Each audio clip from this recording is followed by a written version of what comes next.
Olá, Gabriel! Como vai essa força? Tudo bem? Vamos a mais uma aula de língua portuguesa, na qual continuaremos estudando as orações subordinadas substantivas, certo?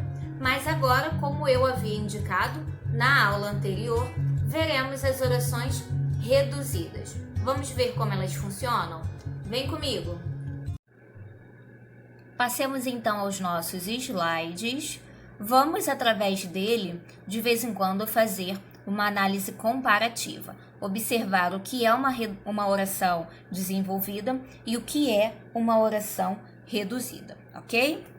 Relembrando o conceito, primeiramente, falamos de orações subordinadas substantivas, são aquelas que desempenham as funções sintáticas que seriam desempenhadas pelo sujeito dentro de uma oração, podendo ser, então, objeto direto, objeto indireto, complemento nominal, sujeito, predicativo e aposto.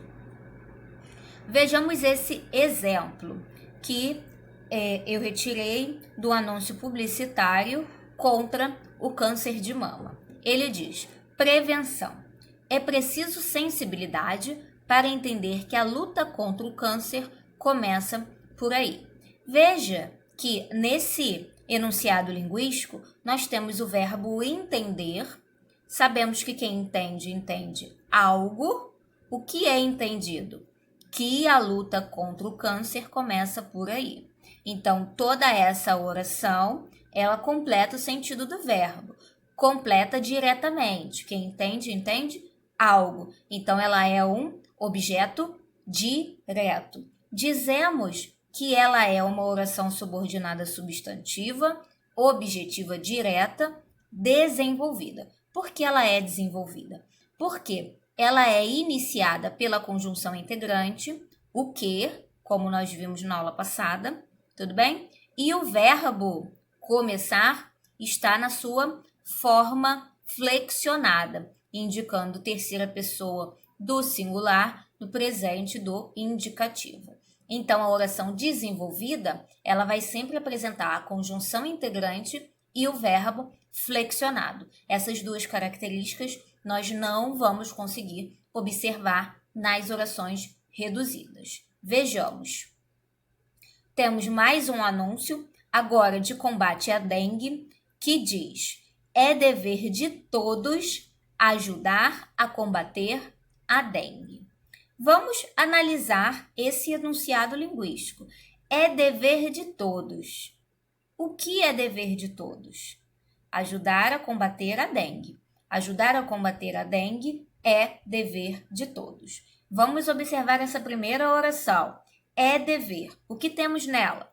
Verbo de ligação, não é isso? Depois do verbo de ligação, temos sempre um predicativo do sujeito. O que falta para essa oração? Falta o sujeito. O sujeito vem em forma de uma oração inteira. Ajudar a combater a dengue. Observe que essa oração, nela, nós não temos a conjunção integrante e o verbo ajudar aparece na sua forma de infinitivo, numa forma nominal, com essa terminação R. Então, nós vamos observar que, por essa oração não vir introduzida por uma conjunção e por o verbo estar na forma de infinitivo, ela é reduzida. Ela ainda é um sujeito da oração principal, é, portanto, uma oração subordinada substantiva subjetiva, só que agora ela é reduzida e não desenvolvida como a que nós vimos anteriormente. Vamos então fazer uma comparação, certo? Na maioria das vezes, a gente consegue fazer com que uma oração desenvolvida se torne reduzida, ou ao contrário, com que uma oração reduzida se torne desenvolvida. Vejamos esse primeiro exemplo de oração substantiva, subordinada substantiva desenvolvida. Nossa esperança é que encontremos uma saída. A primeira oração, nossa esperança é. O que temos nessa oração? De quem estamos falando? Nossa esperança, sujeito, ok? Temos o verbo, é, verbo ser, verbo de ligação. O O que vem depois do verbo de ligação? O que falta preencher de informação? Falta o predicativo. Portanto, essa oração que encontremos uma saída, ela é substantiva predicativa e é desenvolvida porque tem o que faz a vez da conjunção integrante, e o verbo encontremos está na sua forma flexionada, indicando a primeira pessoa do plural, só que agora do presente do subjuntivo, ok? Vejamos que essa oração nós conseguimos torná-la reduzida. Nossa esperança é encontrar uma saída. Tenho a mesma coisa na primeira oração. Sujeito, verbo de ligação. Falta o predicativo, que vem na forma de uma oração reduzida, sem a conjunção e com o verbo no infinitivo, com a terminação R. Na próxima oração, no próximo exemplo, temos: imaginava que não seria classificado para as finais.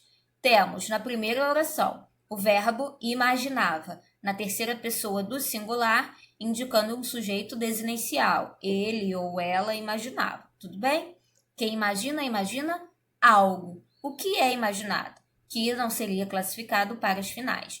Toda essa oração, ela representa um objeto direto do verbo imaginava. Ela é desenvolvida porque tem a conjunção integrante e o verbo seria está flexionado, ok? Mas podemos ter essa oração também da forma reduzida.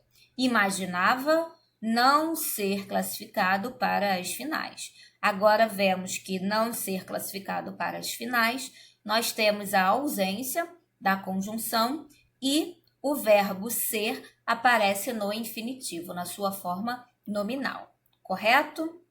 Temos a mesma classificação. Oração subordinada substantivo objetiva direta, só que reduzida. Bom, temos agora esse outro exemplo. Esse exemplo eu já sugeri na aula passada que você mesmo analisasse. Vamos então, eu acho que você já deve ter pensado alguma coisa sobre ele. Vamos então agora construir juntos esse pensamento, ok? Temos a manchete do jornal Agora de São Paulo. Coronavírus faz INSS liberar auxílio-doença sem perícia. Temos duas orações, pois temos dois verbos. Verbo fazer e verbo liberar, certo? Na primeira oração, que nós chamamos de oração principal, nós temos coronavírus, sujeito, e o verbo faz. Sabemos que quem faz alguma coisa. Falta dizer o que é feito, falta dizer o objeto. INSS, liberar auxílio-doença sem perícia, é o objeto do verbo fazer.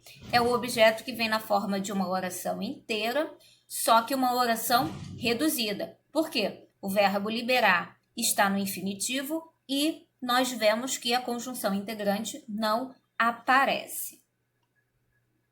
O próximo exemplo também deixei sugerido na última aula que você pudesse analisar aí.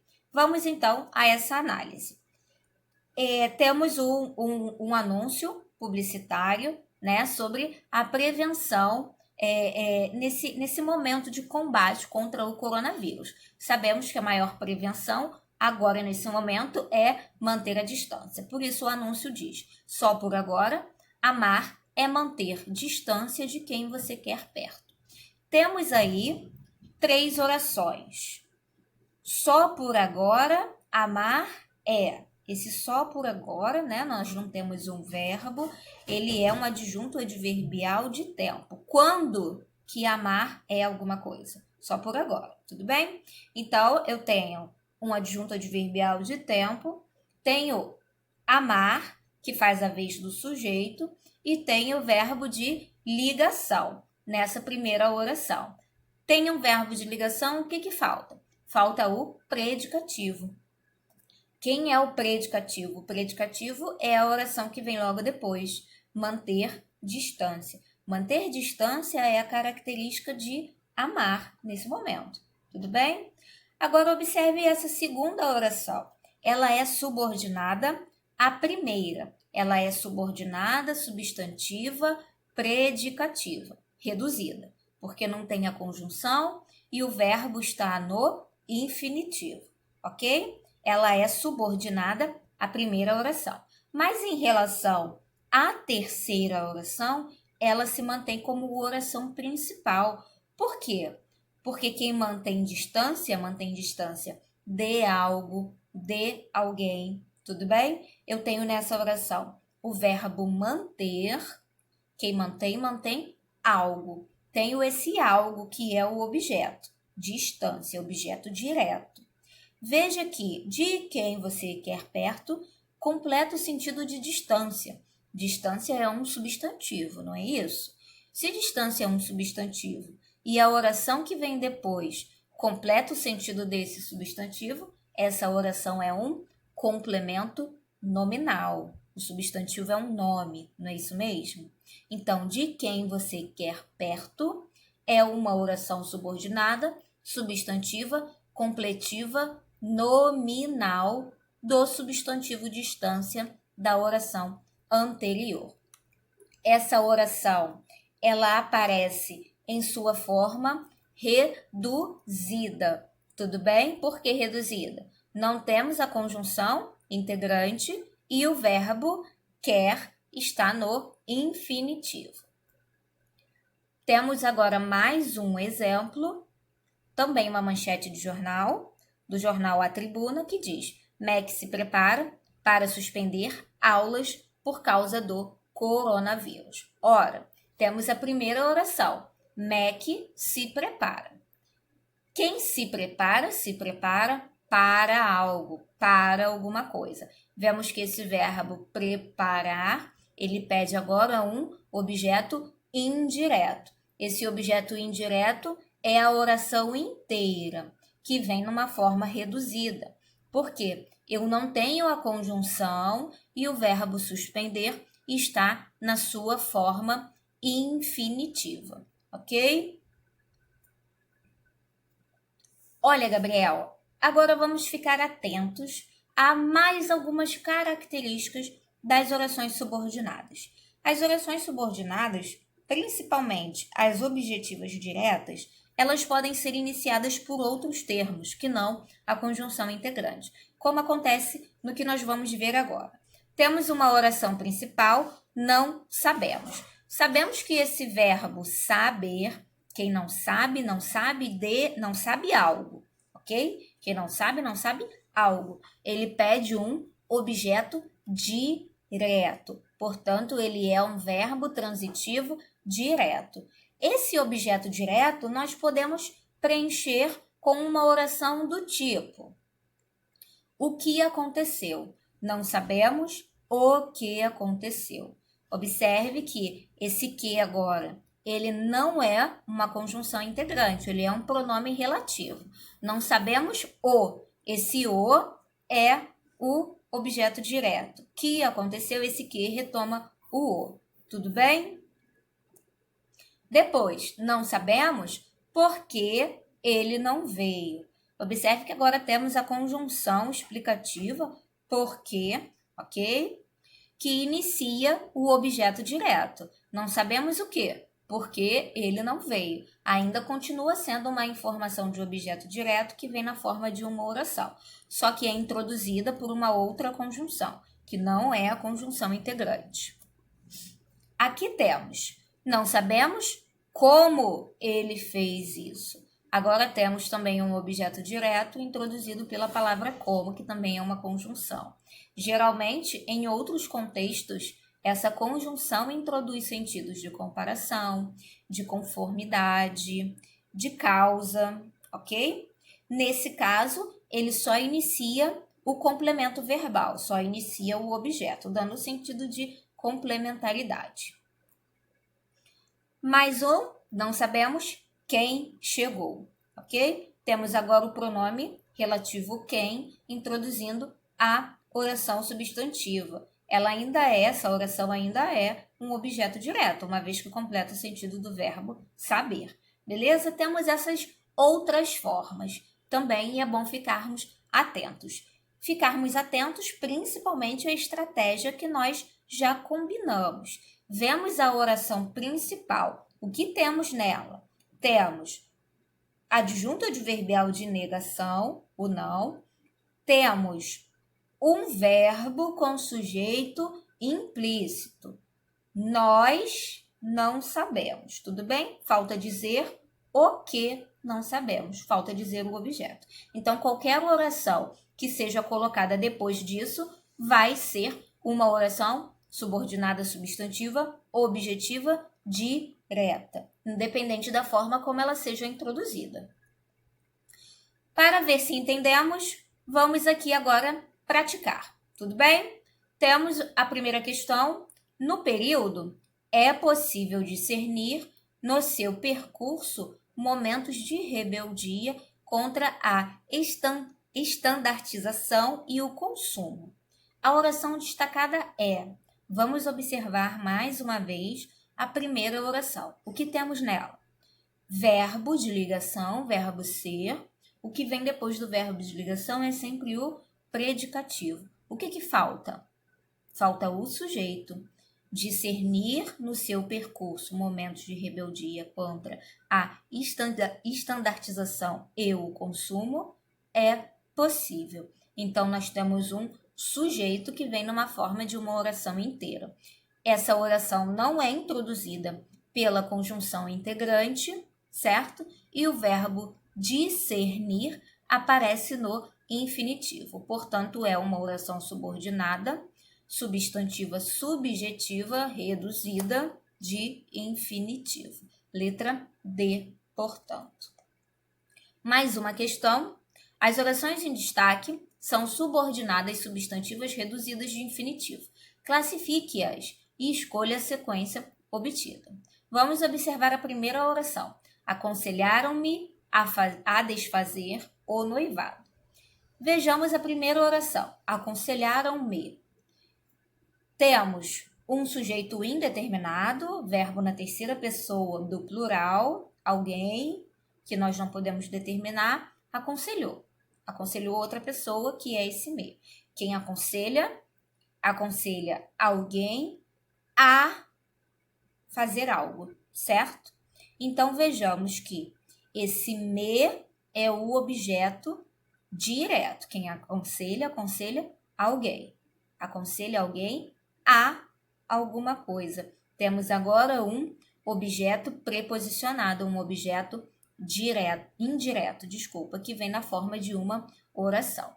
Então, essa primeira aí, ela é objetiva e indireta, reduzida também, né? Na próxima, todos conhecem sua mania, empenhar joias. Todos conhecem sua mania. O que temos nessa oração? Temos sujeito todos, temos o verbo conhecer, quem conhece, conhece algo. O que é conhecido? Sua mania, objeto direto. Veja que empenhar joias me explica melhor que mania é essa, tudo bem?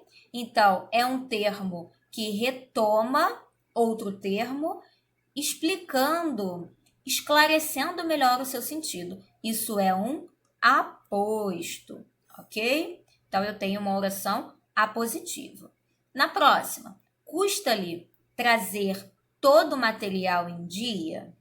Temos esse custa-lhe, esse custa, eu tenho algo que custa, ok? Então, esse verbo, ele precisa aí de um sujeito.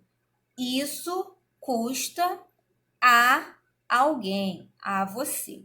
Essa oração trazer todo o material em dia é um sujeito, certo? Próxima oração. Um de seus passatempos é colecionar selos. O que temos na primeira oração? Um de seus passatempos, sujeito. E é verbo de ligação. O que falta? Falta o predicativo. A oração, então, ela é predicativa. Na próxima, partir com a esperança de encontrar meu destino. O que temos na primeira oração? Partir, verbo que está aí flexionado na primeira pessoa do singular. Então, temos também o sujeito, eu parti. Tudo bem? Partir de que forma? Como? Com a esperança. Um adjunto adverbial de modo. Observe que a palavra esperança, ela é um substantivo que é completado pela oração posterior. Esperança de quê? De encontrar meu destino. Então, eu tenho aí uma oração que completa o nome esperança. Portanto, é um complemento nominal, certo? Na próxima e última, temos lamento ter perdido essa oportunidade. Sabemos que quem lamenta, lamenta algo, ok? Nessa primeira oração, lamento, temos o verbo flexionado na primeira pessoa do singular, que indica que nós temos um sujeito, eu lamento, e falta então o objeto. Essa oração é então um objeto direto. É isso aí então, Gabriel. Espero que a aula tenha sido produtiva para você e que você tenha compreendido os conceitos. Tá legal? Não vamos esquecer de continuar praticando, certo? Vamos depois aferir as respostas do material que eu já deixei no Google Classroom. O nosso próximo passo será corrigir essas atividades. Ficamos por aqui então, bons estudos, até a próxima, tchau, tchau, se cuida, fique em casa, hein? Fique bem.